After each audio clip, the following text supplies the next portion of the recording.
We're live. Oh my God. Do you realize what's happened? Yeah. We started the show on time. Well, yes. There's no early bird special. There's nothing for you to do over there. We just created a thing to do though. You should probably Pre-show. You should probably turn on your microphone. It is on. It is? Okay. Yeah, I know. Yeah. I know what's up. Yeah. What did I get? Okay, I got. I'm kind of waiting for something to be wrong. So wait, what are we gonna do first? You were gonna suss out this Lenny Kravitz thing. Huh? Oh, but that's gonna be the first segment of the show. You were gonna do the show proper. Yeah, the show's gonna start. We're ready. The early bird special is just me because you're over there doing stuff. We'll start it. Okay. You better watch out, America. I'm Zach Nanimus. Johnny Dim.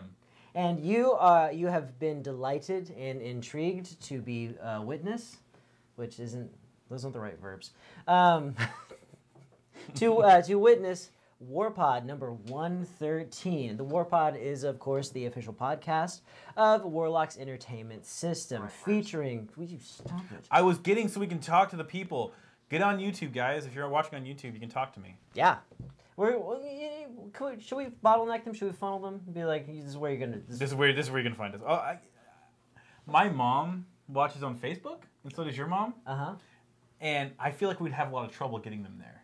So I think we'll have the Facebook page open too. Okay, yeah, just in case, just specifically for our mothers. Yes. Okay, but. The WarPod is the official podcast of Warlock's Entertainment System, your one-stop shop for nerd news in the Houston area and around the world. First thing, before we started recording, before we started shooting video, Johnny was so happy that he didn't have to get up and do something to start the show, that he could do it remotely right here. Yeah. And I accused... Sorry.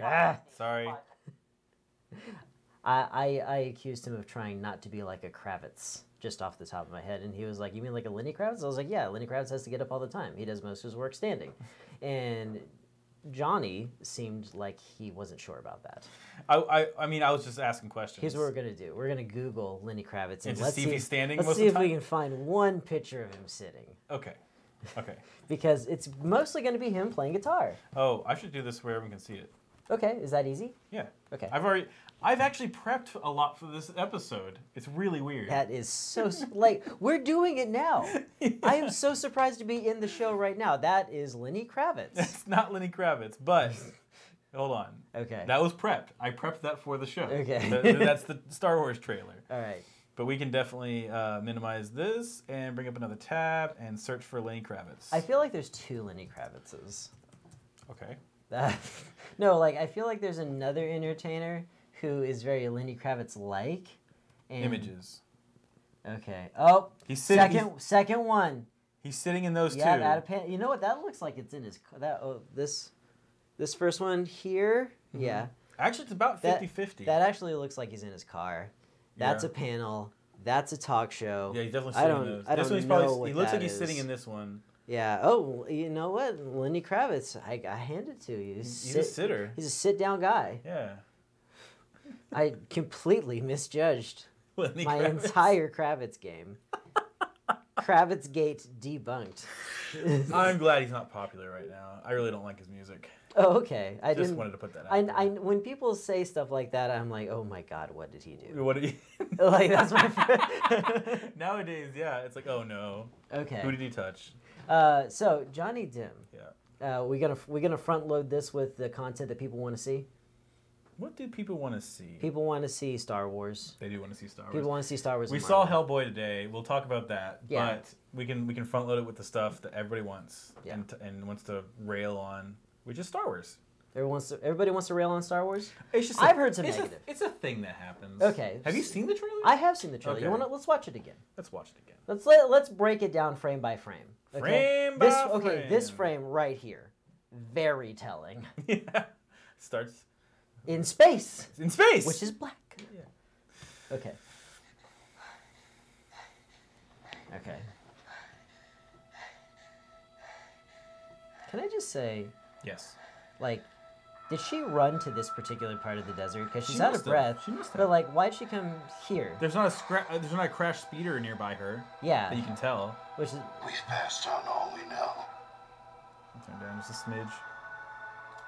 All we know 1,000 is generations this lightsaber.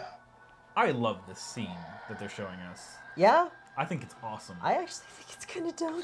Why? Because She's demonstrating the power and the dexterity of the Force. No, I get it. Yeah. But like, he's in a Whoa. time.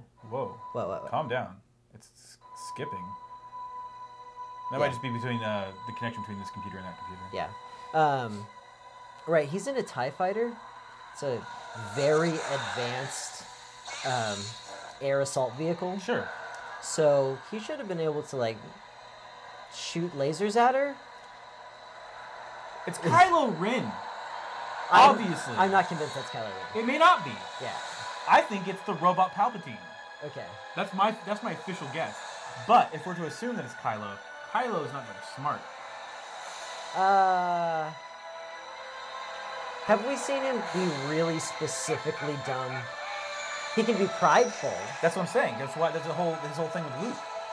Yeah. Yeah. So he wanted to get out and fight him man to man. He got out and fight him man to man because lasers didn't work. That's true. Yeah. He thought, okay, like because okay. Oh, yeah. Wait. There's more trailer to watch. Missing mountain. No, that was obviously a piece of the old Death Star. Yeah. Palpatine. There's the voice of Palpatine. No one's ever really gone. I also don't like the title. See? This is what I'm talking about. Everyone's a rail on Star Wars. Okay. Everyone's getting real stupid picky about Hold it. on. There's stuff. There's Billy D. Yeah. Billy D. No, there's stuff that I really like about it. Okay. There's stuff that I absolutely like about it, but there's some unlikable things about it. Like I have zero. I have zero things I don't like about not it. even the TIE fighter should have shot at her? No. Because we don't know the full story. This could be another prideful moment of Kylo Ren. He was out of lasers. He could be out of lasers. He could have had his lasers damaged in a previous fight. Maybe because of the last altercation with the Skywalker, because this trailer is all but telling us that she's a Skywalker. But we don't even know that. That's what I'm loving about this trailer because it's a teaser and it's meant to make us assume things just like you just did. Yeah. But it could literally talk about. It could just be the legacy of Luke. We don't know that Or they're talking his about hidden baby, which would be a bad thing.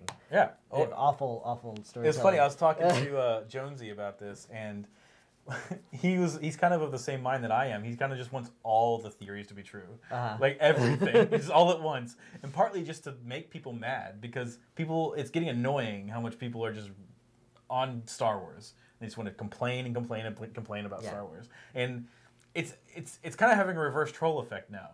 Now I'm kind of want to troll those people just by making it as bad as they think it is. I don't know. What, with her being a Skywalker and stuff? No, just everything. Absolutely. Just all of it. Every theory? Like, I don't know that many really specific Star Wars theories. Well, based on this trailer, of course, most people are focusing on the Skywalker thing. Yeah. And so people are like, well, she must be a Skywalker then. Yeah. That's most people are assuming. I don't think that's necessarily true. I think that would make sense. It's probably what they're gonna do. It's probably what they're gonna do, and it's partly I think why they brought JJ back. Yeah. Because people were so mad about The Last Jedi? about Ryan Wilson just throwing away that legacy. Johnson. What did I say? Wilson. I said I mixed Rainn Wilson and Ryan Johnson. Why was Rainn Wilson in the mix? Because I try to make it a point to say his name correctly, which is Rainn. This is the guy who plays Dwight Schrute. Yeah. And he complains about people saying his name wrong all the time, which people think it's Ryan, right? And it's not. And so somehow my wires got crossed. And okay. I just... No. Okay. The only way that the TIE fighter thing makes sense is that, like, the last time he tried to shoot lasers at a Jedi, it didn't work. And so maybe, which is true. Maybe he's just buzzing her and just like, okay, let's see if I pass through her. See what happens. He might just be fucking with her. Doesn't he just want her dead? No. No? No, absolutely not. Well, they were near allies last time. You know what you oughtn't do to your near allies? Hit them with the TIE fighter. It's an intimidation. I bet maybe she's just training. Maybe that's maybe that's somebody else. Maybe that's not Kylo or. Yeah. Think of that. It's a training droid. It's a training droid. The really... They're upping the game. The really specific lightsaber kata for when you're being buzzed by a TIE fighter instead of it shooting at you like every TIE fighter does. Okay, what do you like? Okay, you say you like everything. Any I think it's visually... highlights. It visually stimulates me. Yeah? Yeah. Because just like the other two movies, they're visually very appealing. Like they're very pretty movies. Mm-hmm. And I think this one kind of harkens back to The Last Jedi. Not The Last Jedi. The Rise of the don't tell me. Force Awakens. Okay. Because this trailer starts off with a heavy breathing person in the desert. Just like, and I think they did that on purpose. And it reminds me that we're getting more JJ, and JJ I think did a great job. You know what? JJ is famous for those shots. He had one in the first Star Trek movie. Yeah. For the trailer. You're right. Because it's technically like tundras or deserts. Yeah. Yeah, so it's Kirk in the Kirk, desert. Yeah. It's so funny. Okay, so it's visually you like heavy breathing women in the desert. Yeah, of course, who doesn't? I mean, I guess fish. Fair. Yeah. What I actually like about this one, there's plenty that I dislike, but what I really like about this is actually the whole Palpatine thing. You do not like, or do I you like it. I like the Palpatine thing, which was a criticism is that they're just throwing nostalgia at us again. Yeah. But I think if you take the entire story, this is supposed to be the absolute last thing. It's been setting up, particularly with the original trilogy, not so much with the prequel trilogy, but what it's setting up is this idea that the memory of a person has power. Right. You know, it was the very first movie. It was Luke's memory of so it's a Force ghost. It's he's speaking from beyond the grave. But as it relates to us, it's a memory of what Ben was trying to teach him. Sure. That led him to turning off his computer, relying on himself, and blowing up the Death Star. And then we start to see very, very specific. We start to see very, very specific instances of these people, memories of them coming back and guiding Luke. And so we've been setting up this idea that memories of people have power. People aren't really gone. Yeah. So what we haven't explored there is, what if the people... What if bad memories come back to haunt you? Sure. And that's Palpatine. Absolutely. Palpatine, the shadow, the memory of Palpatine is coming back to affect our world. And that's pretty good storytelling. And what I like about that is, in this particular instance, and since we're watching a teaser trailer, is how much that teases people. It really gets people interested in whether negative or positive, whether some people rolling their eyes, whether they're whatever. Everybody wants to know exactly why that laugh was in there. Yeah. Because he could come back in several different ways. It's Force Ghost. Force Ghost is the most obvious. Why be anything but one? But I'm sticking by my guns, and I'm saying I want to see Palpatine Force Ghost. I want to see his Force Ghost. I want to see it possess a robot. I don't think that he would do that. I would love that. Because the thing is that Palpatine isn't a very physical guy. Right.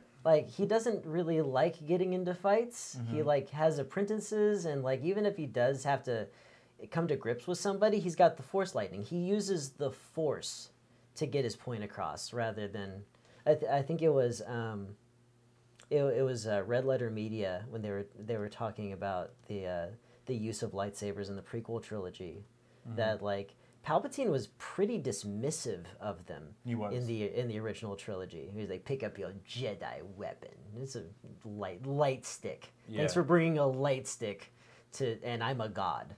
Essentially, yeah. Yeah. But yeah, I think that bringing back this stuff isn't just nostalgia. Something I've something I've been saying. Is my hair crazy today? Is my hair completely insane today? Why didn't you tell me? I thought it looked fine. What? You thought this looked fine? Your hair often looks a little bit crazy. Okay. It's always like you sprinkle a little crazy dust on every morning. It's called meth. Oh. No. It might look better in the room. It might look better in the movie The Room. Yeah. Okay. So, something that I've been saying since I saw The Last Jedi is that this can be a good movie, but it's always going to have, like, the stakes of the story aren't in the plot. The stakes of the story are, can we take what's so far been kind of a mess and, like, fix it in the last movie? And there's so much that we know about the behind-the-scenes stuff and personalities associated with it and just how weird it's been, and it's been non-contiguous as a narrative, that it's just exhausting. Like, you're waiting to see You're waiting for relief. You're just waiting to see if this movie will be bad. That's all you're waiting for. And if you're not excited if to not see that, you're just happy it's over. Yeah. That's it. Yeah. And so this movie, in a lot of ways, like the end of the current Marvel franchise, feels a little like homework. You're just going to see it through. Yeah. Because I'm not particularly excited about Endgame either. I know you're not. Well, I mean, Infinity War was kind of boring. Yeah. Your take. On the Star Wars trailer? The whole thing. The whole thing? Yeah, I dissected it as a cultural phenomenon. My thoughts are a lot simpler. Like I'm happy that we're getting to the end in a way, not just because I'm like, oh, thank God it's finally over. I'm glad JJ's back. I'm happy and anticipating the conclusion of this arc. Return of the Jedi, although it was not the best of the original, I think this one, as it is the third one, so I'm comparing the two, I think will be satisfactory and will feel good when we've kind of tied, all these loose ends and just tied the knot on all of them. There are quite a few loose ends to be tied. There are, and I think this movie will be 100% denouement. What is usually the last 15 minutes of a movie? As I'm thinking about it more, 3 hours. As I'm thinking about it more, I really like really good long movies. Like I love Return of the King for Lord of the Rings, but now that I'm thinking about it more, I'm a little worried because J.J. Abrams is not good at finishing things. Nope. He's terrible at it. Lost, there's a lot of people that were unsatisfied with that. Well, okay. It wasn't the way it ended specifically, like the last beat. Right. It was the last arc. The last arc was weird. That's what I'm saying. Yeah. Okay. I don't know that personally. I just know that people have said that because I never watched it. I did watch Fringe, and that really kind of tapers off. Like it's really good for like the first couple seasons, and then just really takes a dive. He hasn't finished Star Trek. Like that's not an actual trilogy. I don't consider that a trilogy. The Star Trek movies. No, they're just Star Trek was always supposed to be episodic. Right, and that's what it is. Yeah. So I'm saying that's not. We can't go to that for. How intimately involved was he with the third one? Probably not. I don't even know if he was like a producer. that was kind of a Simon Pegg thing. Correct. Yeah. Yeah. Anyway. Yeah. My point is, we may have something to worry about. I think they're going the right direction with the whole Palpatine thing. I honestly do. I hope so. Now, also the other thing is we have to also look at this as maybe not the end, because this is Disney. They're going to keep. They have the Star Wars franchise. Yeah. They're not going to kill it. If this makes plenty of money, there's going to be the 10, 11, 12, 13, 14, 15, and 16. So this might not really put the button on it we really want. Can we talk about that a little bit right now? Sure. Okay, I think that the problem with the whole like Marvel fatigue thing and stuff like that has to do with the idea that we can't just tell one story in 3 acts using 3 movies, that we say it's this perpetual thing. I think that, well, honestly, the receipts speak for themselves. The movies make money. But so maybe it's just me being a curmudgeon. That's a possibility. But I think that these movies would be a little bit more impactful if you just slowed down, just waited a little bit, and it was like, okay, here's the 3 movies of this arc that we were trying to tell, and then maybe like wait 1 year, just one, and then okay, we're starting the next big Marvel event. Yeah. And in the meantime, you can enjoy the television shows. In the meantime, you can enjoy the comic books. Yeah, absolutely. Instead of saying, okay, you have to. There's a new movie every month. Go watch it. Some of them are going to be bad, but just go do it. Right. You have to. Yeah. You're invested. Actually, you know what? You haven't seen them all. You know what? I'm going to go in having not seen Ant-Man. Yeah, that's fine. Okay. That's probably not going to mean anything to you. Yeah, and we could probably... I mean, what movies could you skip in Marvel? Bare minimum? The maximum number of movies that you can skip, and which ones? You could probably skip all of them except for the team-up movies. So you only need to see the Avengers movies? I think that's the only ones you have to see. Like, absolutely have to. I think you absolutely have to. You're probably right. Yeah. I think that your overall experience is going to be diminished if you don't see Civil War. See, and Iron Man 1 and 2. Those are good movies to see. And I think when we start adding other movies, like I was thinking like Thor Ragnarok might be a good one because then you understand the depths of Thor's emotions because of the people he lost his people. Right? And I think that knowing that story, you kind of understand the emotional depths of his character. And I think that's all that watching all the Iron Man films does too, because then you understand Tony's full arc, right? Well, it's supposed to be his arc. Right. It all starts with him. It does, but it's not super necessary. Like you'll understand enough. Well, I think all the other, if we add more movies than the team up movies, it's only to. It adds the emotional parts of it. Without Iron Man 1 and 2, when you get to the first Avengers movie, you'll be introduced to, we're the Avengers now. And it's like, why? Like, that all gets set up. It actually all gets set up in Iron Man 2. But there's the after credit scene in Iron Man 1 is the first appearance of Nick Fury, and then they work very closely in the second one. Really, what the question is how much understanding do you need? Do you need to understand all that to appreciate the movie? Yeah, I don't think you do. Well, I don't think you do. Because, I mean, a movie in itself is self-contained. These movies aren't. They kind of are. Like, you can appreciate a story. You don't understand every facet, and, like, you're like, you may have missed one little thing here, but that it's still... bothers me. That bothers me. That's fine. That would bother me personally. Uh-huh. But I'm saying, like, a bare minimum, could you enjoy this movie without having seen... Oh, I contest that you can't enjoy this movie having seen all of them. As a matter of fact, you're probably in the weeds. Man, my hair... How do you not see how bad my hair is? It looks awesome.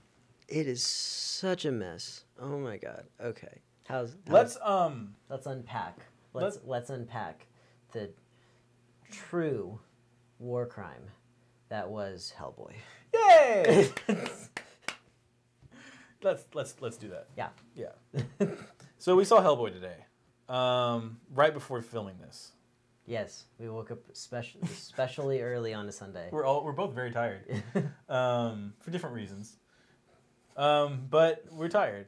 But we saw it. We woke up early, so we get the very, very first viewing of Hellboy. Sunday morning, 10 a.m. when most people are at church. Yeah, and aside from that, right? Well, no, most people. That's church prime time. That's when we chose to see Hellboy. Right. Which I think was appropriate. Yeah. Despite my my pita bread being stale, and the pita bread was fine. It was stale. Is that gonna? And the hummus itself was a little stale. Are these gonna factor in on your final judgment? I said despite. Okay. Despite these things that were negative that happened around the movie. Despite that, sure. What was the? The Rockets are in the playoffs. No, I get it, but it's a baseball jersey cut and a basketball shirt. It was only $15. Oh yeah! Wow. It's official too. We bought it at the game. I didn't pay $15 for everything I'm wearing. Yeah. Nice. Where'd you get the jacket? The Goodwill. Oh, that's a good place for it. Yeah. Good to pick up stuff like that. I got some corduroy pants I picked up from a Goodwill. Oh my god.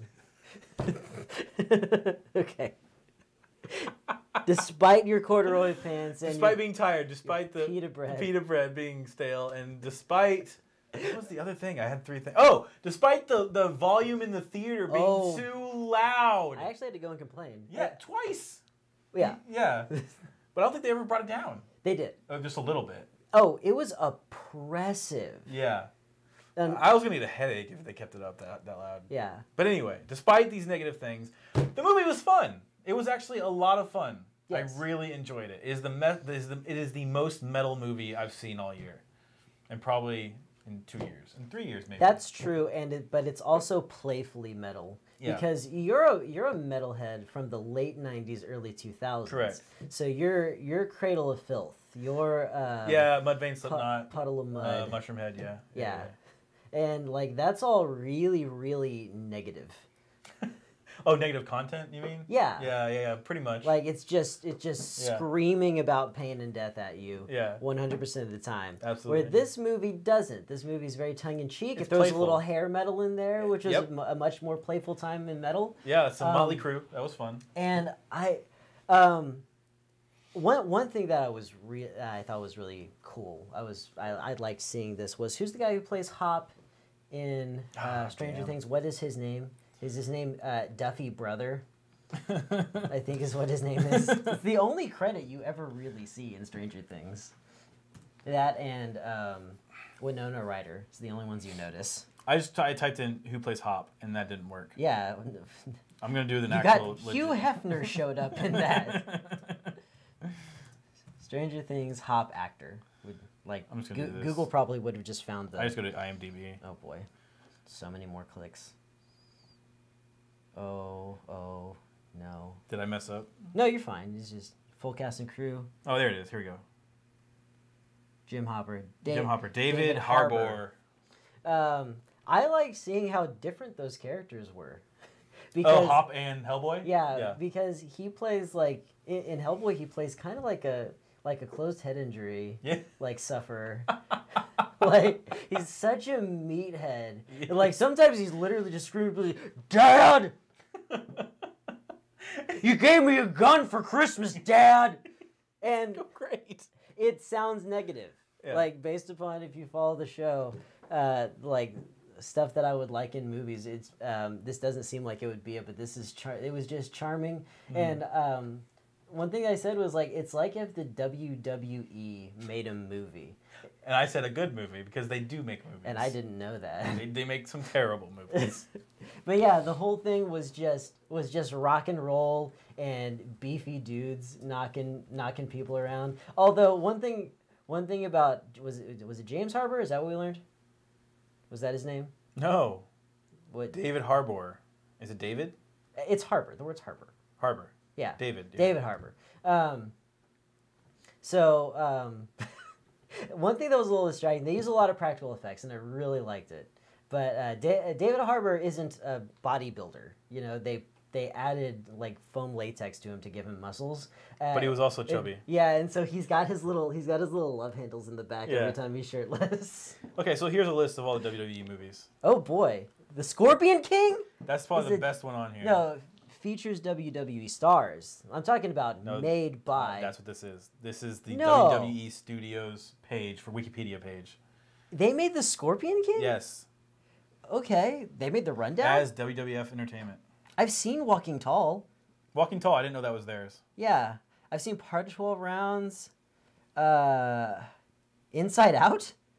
The Pixar movie? I don't think so. Okay. What's a twist? Let's see. Dead Man Down. I kind of want to see that one. Okay, No One Lives. Yeah. Okay, so I've seen Jingle All the... Okay, not Jingle All the Way. Jingle All the Way 2. Which, don't tell me, because it'll tell you which WWE stars featured. Isn't that Stone Cold? It's either Stone Cold or Bill Goldberg. No, it's Santino Marella. Really?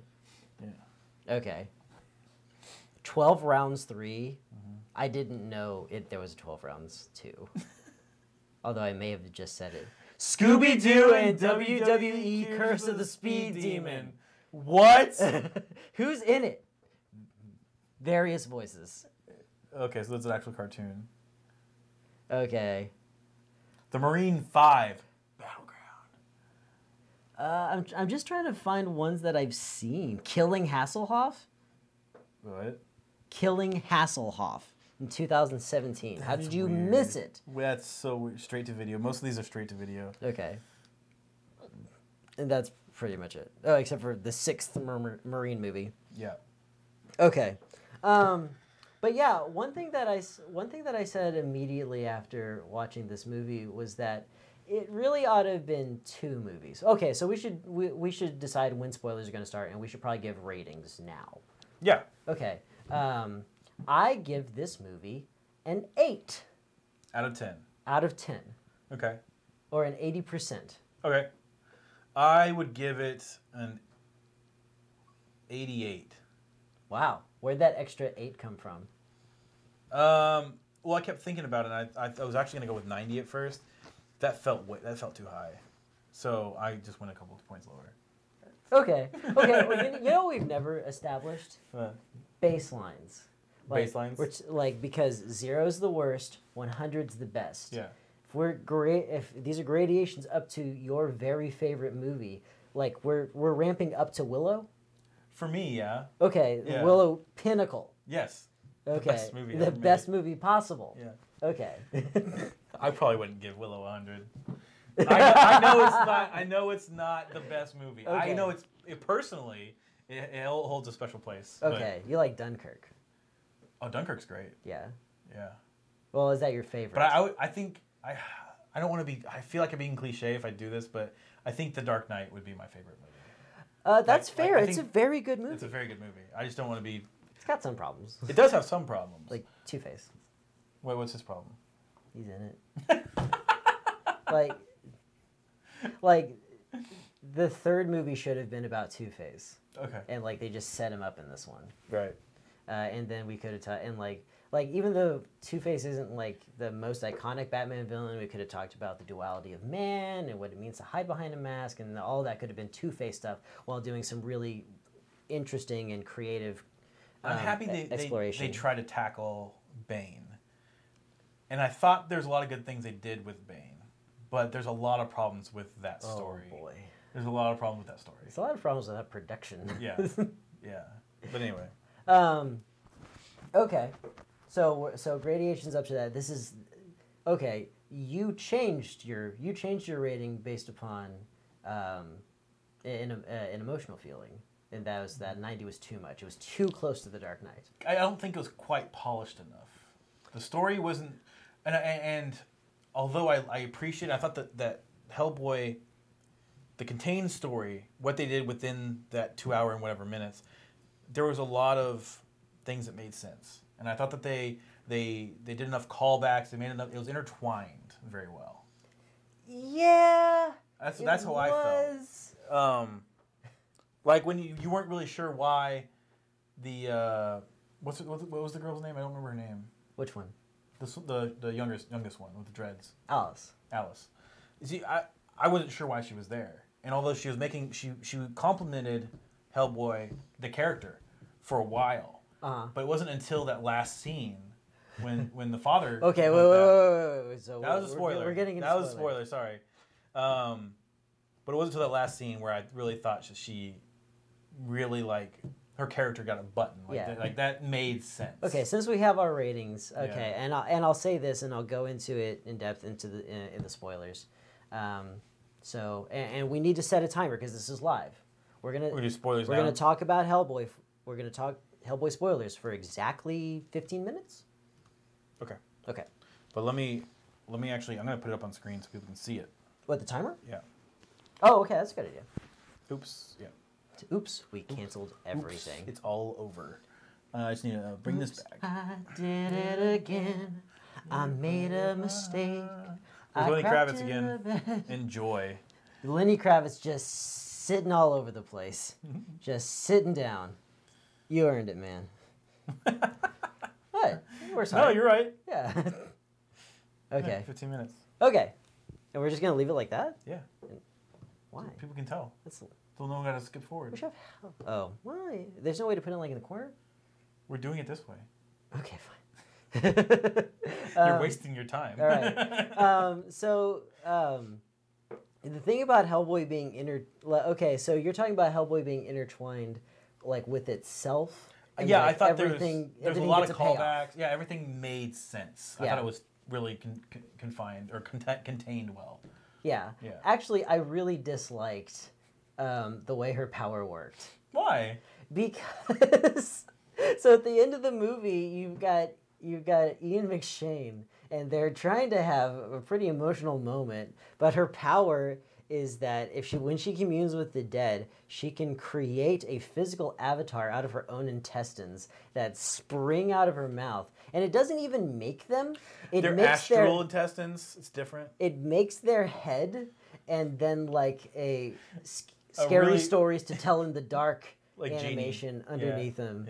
And so you're trying to have this emotional moment where these two characters are connecting after butting heads a lot in the movie. And it's serviceable, but it is Ian McShane attached to just a bunch of like Wendy's frosty diarrhea and vascular tissue. It's just silly. I feel like that made sense in that world because everything was gross in that movie. Sure, but the thing is like they want it to be visceral and they want it to look painful for Alice. That was part of it. It's not fun for her to do. So I think it would have been maybe a bit more impactful if when she communed with a spirit, like it would start like breaking her bones and shredding her skin, and then suddenly she gloms back together and she is that person for a time. That'd be interesting. Yeah, and so we could have just had Ian McShane in the scene instead of CG diarrhea monster. I feel like if we went that route, then that character would be different. I feel like she would be a more depressed character because of how much pain she has to go through to do that. The way she does it in the movie does not look fun. It doesn't look fun. It's literally having all of her intestines pulled out. Those aren't her intestines. Those are not her. If they are not her intestines, why are they coming? Why is it coming out of her mouth? And why is she incapable of speaking while doing magic. So? Certainly. Little. Yeah, I mean, it's kind of like it's the little touches like that. Like in Lord of the Rings, Peter Jackson was like careful anytime he didn't have to use a visual effect. He didn't. You know. Right. You're right. Yeah, to the point where he would even be. Like, he would ask hobbits to just get on your knees. It doesn't matter if your head's not the right size. It's better just to have the actors together. And for it not to be distracting. Sorry. Zach. Yo. You make a good point. Okay. And I was going to say, like... You're welcome. Yeah, and that's why I didn't want to make it more than a 90 at all. Because there were fine touches like that that could have helped. Like if they dialed that in. Yeah. There was little stuff like that. I thought mostly though their use of CG was actually really good. I love the monsters. Mostly. Yeah, I love the monsters at the end that are basically.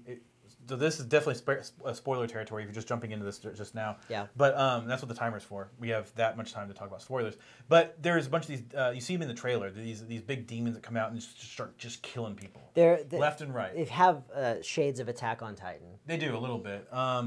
And that was a lot of fun for me. This is where a lot of the metal aspect comes from because you just think about it's reminiscent of stuff like the Doom guy from Doom where you just.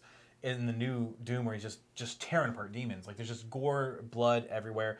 Who cares? I didn't think that was going to have as much of an impact on me as it did. Yeah. Because, like, normally, like, every movie blows up a city now. Right. But they added this very, like, the Titans walking around. Yeah. It's kind of visceral. Very much so. Yeah. And there were lots of, nobody was getting saved. That's the thing. Nobody was even worried about the city aspect of it. People were just out there getting wrecked. And what's funny is that they don't even mention, they never even call to it. Like, because the reason this happens is because Hellboy decides to take on Excalibur and therefore become the king to that which the main villains, they said her name 1,000 times, starts with an N. But basically be the king to her queen. And just grabbing that sword... the demons start coming up. Yeah, he perverted the magic of Excalibur with his demonic bloodline and turned this world into. It just triggers that. It just triggers the demon start and just people. probably thousands of people died Yeah. within just a few minutes, just because he hadn't. He didn't know. He may not have known, but it's funny that they don't even reference it. It's because that's spoilers. Doing what he had to do. That's what I'm saying. That's why I'm loving that they're not even talking about it. Even if everything went perfectly, Right. even if there was no trials or tribulation, like there was no second thought of his where like I could just be the Demon King and I could have all my demon buddies like not be persecuted, which is kind of what the movie's about. Yeah. Like even if there was no thought like that, he was just like, I'm gonna grab the sword, I'm gonna kill her. Yeah. Some of that still would have happened. Yeah, I know. Like, it's just crazy. a consequence It's just crazy of him picking up the sword. I love it. I love that's the way it was. Let's see what else. Well, so, I think another low point was, and it was better than I thought, because you definitely put some doubt in my mind before we saw the movie, when we saw the trailer, that main villain, the witch, we keep calling her the witch. Is she a witch? I think she's a witch. Dark Queen is Dark something Queen, they keep something, saying. yeah. But Niedermeyer, I think, is her name. Right. She could have been a little better. There's a little bit of shallowness there. She could have had a little more depth to her. A lot better than the trailer. A lot better than trailer. A lot better than the trailer. A lot more interesting. I like it when she's watching television and like like her body is still in 8 pieces, and so like it's just her hand working the remote. Absolutely. Oh man, it was just a lot of fun. A lot of the visual effects were good. Baba Yaga. Baba Yaga. That's exactly what I was gonna say. Yeah. That was great. They did such a good job visually with that character. She's a lot of prosthesis. She's mostly prosthesis. Yeah, absolutely. The only I think when she was moving around a lot was they probably using more CG. Even then, sometimes they were using a very elaborate costume, which was great. Mm-hmm. She was actually a lot of fun, and she's used in telling kind of what the sequel might be about, because she seems to be a constant enemy of Hellboy. Mm-hmm. She wants his eye, right, to replace the eye that he took, which I think is cool. My only last problem with this movie, because it's like I said before, spoilers. Or did I say this, that it is all heart, no substance? I don't think you said that, no. But the heart carries it through. Right. Like really tips it into the net. Actually, it's a slam dunk as far as just personality of a movie is concerned. Yeah. And you know what? I shouldn't say no substance. It's just definitely on the back burner. Sure. But like I was telling Johnny in the theater, this really ought to have been 2 movies to tell a single story, where we deal with concepts of Hellboy not being accepted in culture, and so one of the things that the witch is offering is, okay, if you remake the world with me, then demons and devils who you're a decent guy, you turned out okay. Why can't we just let all the demons hang out, and then it'll be fine? We didn't explore that enough because we had to tack onto it as well concepts of fatalism, where because he's a demon and because people keep telling him that he's part of this prophecy to destroy the world. His destiny, blah, blah, blah. It's both a movie about questioning what you believe your destiny to be, questioning what you think your purpose is, and also trying to be accepted in your society. And whether or not you have to deconstruct society in order to get recognition. And there's not quite enough room for both. And instead of one shoving the other out of the way, they both just kind of get half-assed. A little. He had more problem with that than I did. 3/4 assed. Yeah, I thought both of those were explored enough for this kind of movie. What? The thing about the original Hellboy series is that it's great. They're great movies, and this movie could have been great. You thought both the original Hellboy movies were great? I actually prefer the sequel, which most people disliked. Yeah, I didn't think that was nearly as good. I liked those movies. Okay. They had a bit more heart because they explored these things a little more concisely. All right, that's fair. I mean, I just these particular things, but what they were exploring, they explored concisely. You want to talk about the mid credits and end credits scenes? I mean, the end credit scene is nothing. It's a tease on who the villain's going to be for the next movie. Did they? I left for the bathroom. You were not there. You were there for the end. Oh, I'm sorry. I left for the bathroom immediately after the credits started because I didn't think there was going to be a mid-credit. There was. Yeah, and that was the rock lobster. Right. Or Lobster Johnson. Yeah. Who's really throwaway joke. It's the bad guy from George of the Jungle playing him, who isn't a bad actor. It's just kind of funny but distracting. Yeah. And it reminds me of the end credit scene for Captain Marvel, which I thought was absolutely useless. Yeah. Yeah. But the end credit scene, because during the movie the one who actually brought Hellboy, that basically summoned him for the Nazis, was Rasputin. Yeah. And that's what they kind of teased. Vladimir Rasputin. Yeah. Not Pietro Rasputin. Who? Colossus from X-Men? Oh, okay. Okay.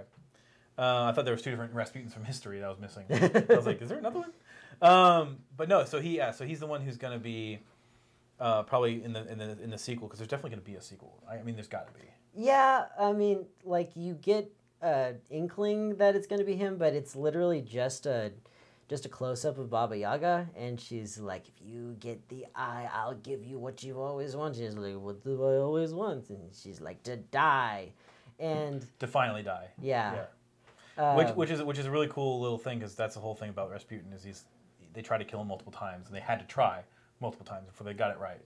So that's actually historical. Sure, but like, as far as like setting up things, they really could have just put the camera on Baba Yaga, and she could have been like, there will be a sequel. And like, it is the same effect. It wasn't particularly intriguing. No, but I like the nod. I like knowing what we have to look forward to. The end of the movie proper is actually more fun. Exciting. For you were getting really excited. Yeah, because Abe's back. Yeah. Yeah, Abe Sapien is back in action. Mm-hmm. And that's when they were playing the Motley Crue. Yeah. Yeah. Which I dislike the way they used him in the first movies. Okay. Because he's basically a damsel in distress. Sure. That's all he is. Yeah. And like, they even had like cool water scenes for him to be in, and like, in the cool water scene, Abe should be more powerful than Hellboy. That should be his role, is to do the water stuff. Right. But they still had to bring in Hellboy to solve the problems, because he gets harmed early. It's like Killer Croc in Suicide Squad. Basically, yes. Yeah. That's what he should be, because they had a special water scene just for him. Yeah. I'm powerful. His makeup would have ran. Killer Croc, stupid. It'd be nice if they could get a really good CG Killer Croc. But we're going to see something very interesting in the next Suicide Squad, because they're going to do the Hammerhead guy. I don't know his real name, but he's actually just like a street shark. Is he part of the same whatever created Orca? Is that part of it? Oh, maybe. We're going on 2 minutes left. Any last spoiler you want to throw out there? No. Okay. Just go watch the movie. It's a great movie. It's a lot of fun. Yes, that's the takeaway. Bring the kids, or not, because it's rated R. I'm completely desensitized to anything rated R. Like, you were surprised it was rated R. Yeah. Which I thought was hilarious. Well, they didn't really curse. Oh, he said fuck a few times. Did he? Yeah. When? It was like, well, okay, maybe a handful of times. That's a few. And other characters said it too. Oh, Ian McShane. Okay, I can't tell when Ian McShane is cursing. King Shark is the character's name. King Shark. Straight up street shark. He is a straight up street shark. And they're doing it for Suicide Squad. You know what they should? The reboot. It's not a sequel. You know what they should do for Suicide Squad? Nothing. Oh, come on, James Gunn's on board. They're all doing the thing. It's gonna be better. That's what they say anyway. Like, who are they gonna get for Waller? I don't know. I don't think they've gotten that far, because this is being done. Hold on, wait a second. We're jumping ahead. We need to do the spoilers. No, we're out of spoilers. You got 40 seconds left. Okay, Jimmy Piper. No. Okay, it didn't quite. Okay, the psychic chick didn't quite pay off, because like, in the end she's like punching people, and like earlier in the movie we find that she can kill the undead with a single punch because she's a psychic and she can knock souls out of them. That's cool. Yeah, but in the end, that's cool. That's awesome. Like, she should have, after that she should have been like, I can kill anybody in one punch, because just send their souls out of their body to the afterlife. But then like, in the end she just has like brass knuckles, and I didn't know why. I think that's just you know what? I don't know. I think it was just, I have no idea. And time. Oh, Jesus. Oh, stop. Jesus. Okay. All right. So, Suicide Squad. Apparently you... No, we don't have to talk about that. No, I wanted... How are we doing on time? I don't know. How long have we been doing this? Is the question. 49 minutes. 49... Oh, yeah. Let's talk... Well, do you have another segment? No. Okay, then let's talk about the Suicide Squad. Because you're telling me that we have new information. Is this new information? Do we know? It's not that new. It's not... okay. They're doing Hammerhead Shark Time. Hammer Boy. Yeah, so this is the roster. I found this is an article from March 7th. And it's got King Shark, Polka Dot Man, Peacemaker, and Ratcatcher. Okay. Here's the deal about Suicide Squad. You just told me, I didn't know this. Suicide Squad 2 is not going to be called Suicide Squad 2. It's going to be called Suicide Squad because they're rebooting now. They're rebooting it. Just in time for the sequel. There won't be a sequel. Right. That's what I'm saying. Is that the timing for this is sequel, not reboot. Right, but because Suicide Squad was not received very well, they're just going to start over. You just make a better second movie. And I'm just telling you what what they're doing. All right, I'll respect. Don't get mad at me. Okay, here's the thing. Why do we still have Margot Robbie as Harley Quinn? I think people liked her as Harley Quinn. Right. So they liked aspects of the first movie. They have the money to make a second one. Mm-hmm. Like, has it ever been the case where you reboot and just leave one of the characters completely the same? There's been similar things, like when you do a sequel and change actors. That's similar. It's similar, but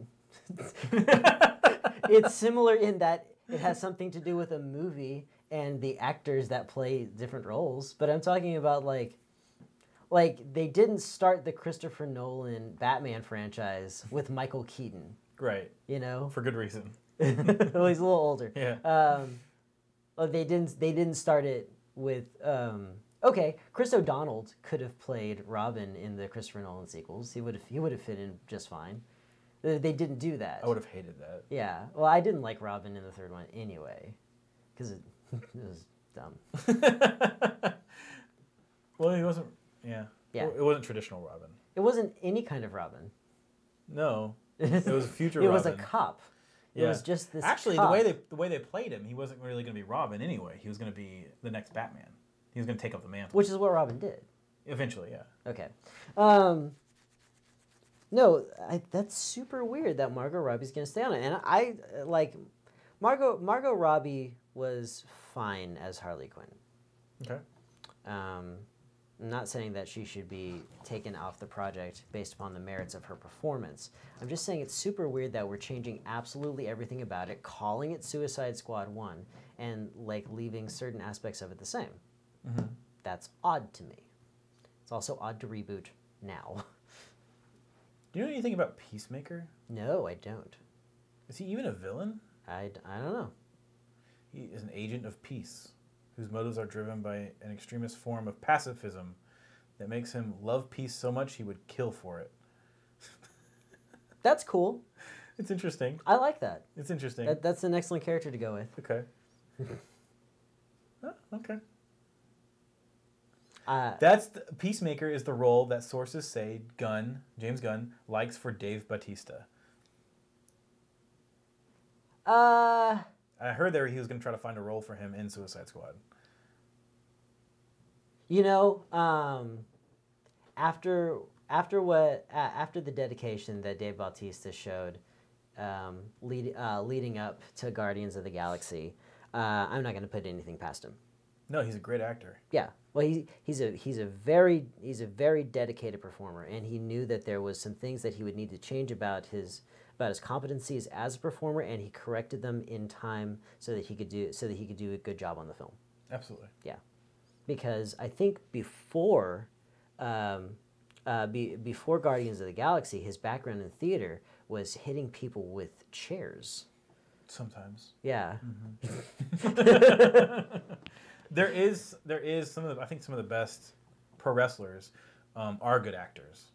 There are not that many of them that are also good actors.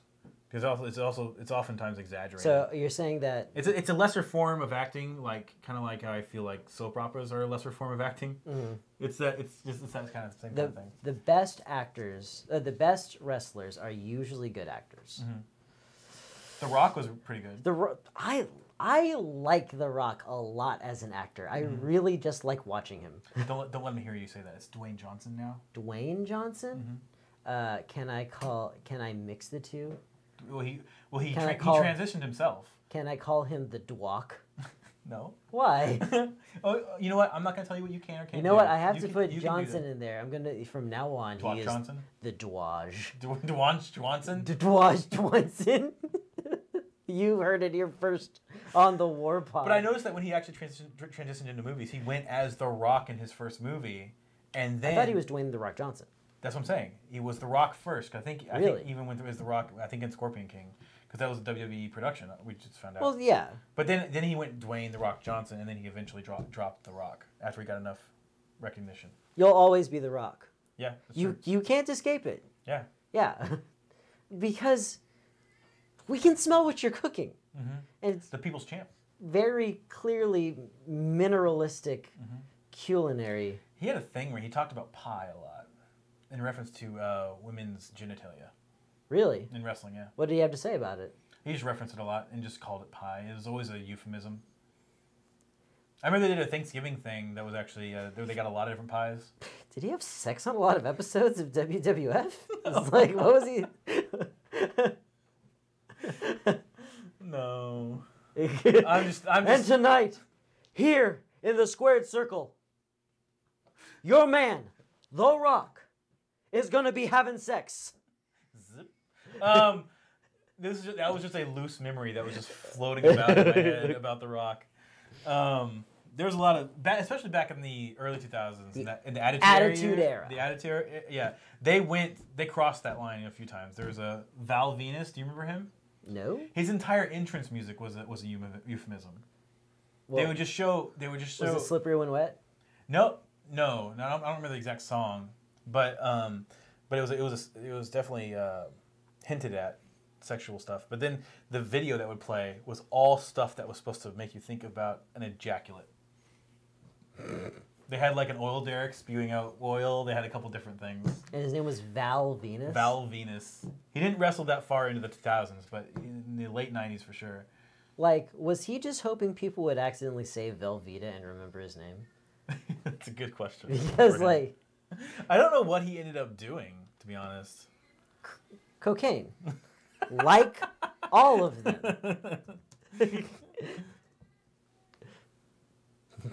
You just... Oh, man, I found him. What was he... I got his video. What's he doing? You know that everybody can see. Yes, I'm well aware. All right. It's not going to be... Yeah. They did have sex in the WWF. This is later on, because he had long hair at one point. Or early on. He had to grow it out. This is later in his career. This is not even the stuff I was talking about. All right. This is kind of Boyo. my favorite video on YouTube now. I'm gonna look just one more. No, what if it turns out to be sad, like with Jake the Snake? No. I'm not gonna see what he's done. You know what? Well, man, that's a thing.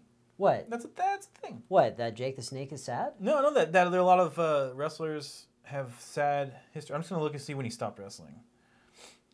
The thing about Jake the Snake is that, like, it's not sad.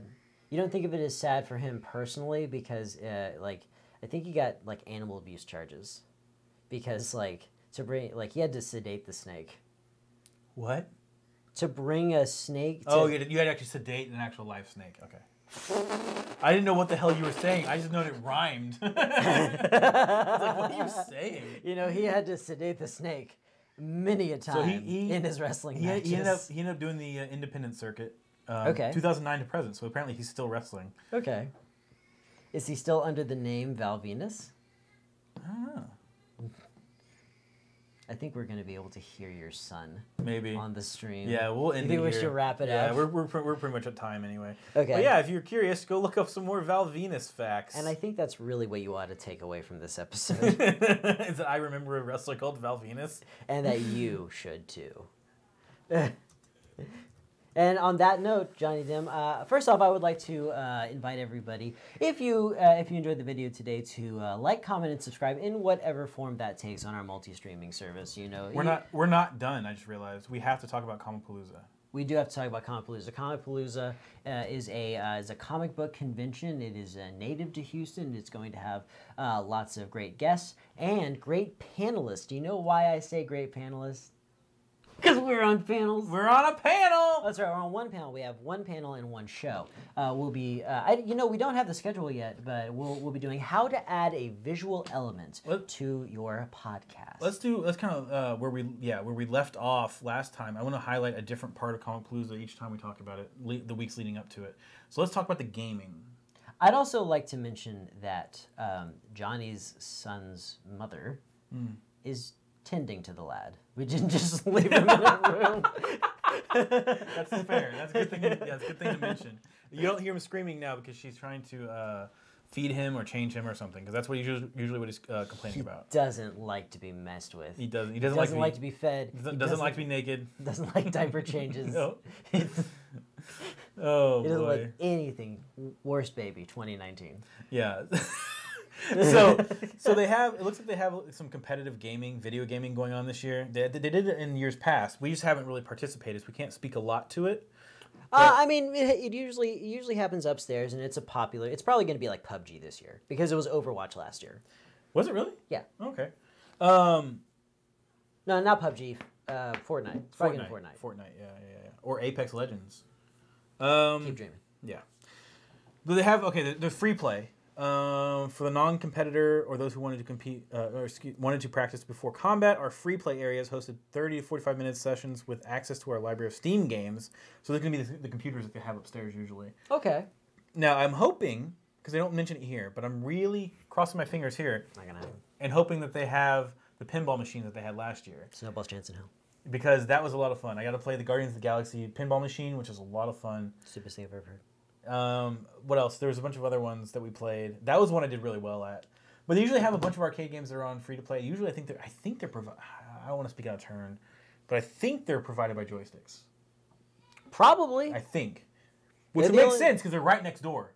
Literally, joysticks is right next door. Hey, the thing about joysticks, and this is like a really personal thing. Yeah. Oh, not like they get nothing out of you knowing the answer. Right. It's just for me. Right. Can you still go to joysticks? Yeah, I think they still have their Friday. They call it something. It's a Friday thing. Yeah. It's like the last Friday of the month, I think. It's only two. It's two of them. Two Fridays. I think it's second and last. Yeah, I think you're right. Yeah, because they're mostly a rental place. Right. He rents them and I think sells them. I think that's what his main business is. But you can go in there and they put everything on free play. You pay like $15 and you can play all the stuff you want. You better bring friends if you're going to play X-Men because yeah. No, it's just that if you only have 3 friends, it's one person's job to move Cyclops across the screen because there's always like 99 lives. Yeah. Oh man. But yeah, so the gaming's gonna be fun, and most years that we don't have a booth, we always spend at least a little bit of time in the board game room. We would always go up there and play a little bit. We played A little bit. Yeah, a little bit. But one year we actually talked to Richard Lanius. Richard Lanius. He was debuting. Our boy. Yeah, he was debuting a new zombie board game, and he taught us how to play. And that man is a saint, and he's my best friend, and you can't prove me otherwise. One thing that I like about Richard Lanius, an anecdote that I like to talk about. It's our favorite thing about him. No, it was actually something that he said in the interview that we did with him. So he created the Arkham horror games. Yeah. And he created Arkham Horror because he really, really, really liked the Call of Cthulhu tabletop role-playing game. And I guess they only met once a week, and that wasn't enough for him because he just wrote a board game and created a prototype. And in the rules, if you've got a copy of Arkham Horror, you can play that game alone. And that's why he made the whole game, so that he could leave a hot sesh of Call of Cthulhu, come home, and get right back into the action. Not enough Lovecraft for him. Yeah. Not enough. Not nearly. Not nearly enough. He had to create an entire board game. But one of the anecdotes that we often reference and talk about is... And as a board game creator, he is prolific. Yeah, absolutely. Okay, but go on. But we were doing a thing at the time when we were doing our podcast, and we were doing this story that we do for about 5 minutes before each episode. Death of Dim. Death of Dim. Actually, I think it was before and after, if I remember correctly. No, we only have one with him. Okay, one. No. I'm saying that we did the segments before and after the podcast proper. Yes, there was a setup and then there was a payoff. Yeah, exactly. Which, wow, I asked a lot of that man. He and did. He delivered. He delivered. All we did was we said, okay, this is what we'd like you to do for the. Can you kind of bring yourself in and do this thing, and he delivered on a level we did not expect. Well, do you mind if I give a little more context? Go for it. Because this, Death of Dim happened because Johnny, you were taking 2 months off. Yeah, I can't remember what it was. Yeah, you took 2 months off, and so it was just me, and so I needed a guest every week. Because I don't like doing this kind of thing alone. I think conversations are always more engaging. Right. Hey, we're not Rush Limbaugh, right? He's a professional. Oh my God. He can go 3 hours without taking a phone call. Does he go 3 hours without going to the bathroom? Probably that too. Really? Yeah, I don't know. Well, I mean, he's on the radio. Yeah. He could be doing it live from his bathroom. He could be. We wouldn't know. Shitting the entire time. Anyway, continue. Okay. So we had friends on and stuff like that. And I would say, okay, so we have this really loose narrative about how Johnny died, and this part of the story, this is going to be happening, and I don't have lines for you. We're just going to improvise. Yep. And we had Broken Satellite on. That ended up being the guy who killed me. Yeah, Broken Satellite killed you with this because Fresh Beats or something. The Broken Satellite.